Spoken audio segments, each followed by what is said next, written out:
Pemirsa, jika ingin merasakan suasana beribadah di Masjid Nabawi yang berada di Madinah, tidak perlu jauh-jauh, cukup datang saja ke Kota Blitar, Jawa Timur, karena di sini ada masjid yang bentuknya mirip dengan masjid pertama umat Islam tersebut. Bahkan pengharum ruangan pun didatangkan langsung dari tanah suci Madinah. Inilah Masjid Ar-Rahman yang terletak di Kecamatan Kepanjen Kidul, Kota Blitar, Jawa Timur. Masjid yang belum lama dibangun ini bentuk serta ornamennya didesain sedemikian rupa dengan Masjid Nabawi yang berada di Tanah Suci Madinah.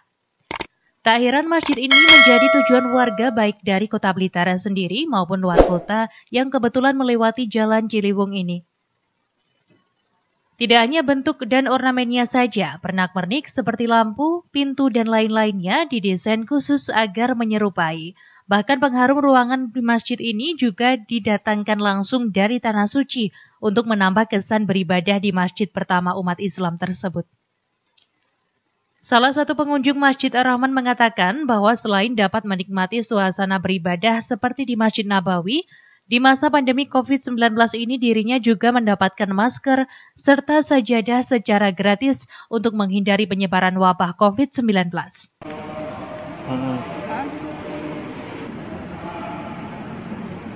Kalau menurut saya emang Masjid Ar-Rahman ini beda ya dari masjid semuanya yang ada di Blitar, karena dia itu nuansanya kayak ada di Mekah. Jadi kalau misalnya kita masuk di dalamnya itu baunya tuh kayak baunya di Mekah gitu loh. Iya, tadi dikasih sajadah, kemudian juga masker waktu di depan. Kebetulan saya juga nggak bawa masker karena nggak tahu.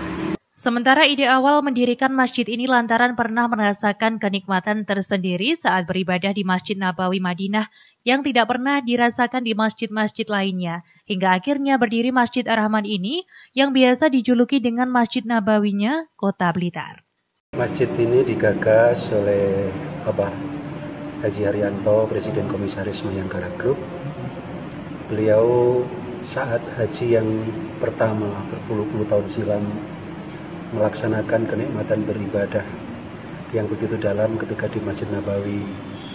Sehingga ketika kemudian pada tahun 2018 itu punya niat untuk membangun masjid, teringat sholat yang paling nikmat itu ketika di Masjid Nabawi. Akhirnya masjid ini dibikin seperti Nabawi, dirancang, kemudian ide-ide dan gagasannya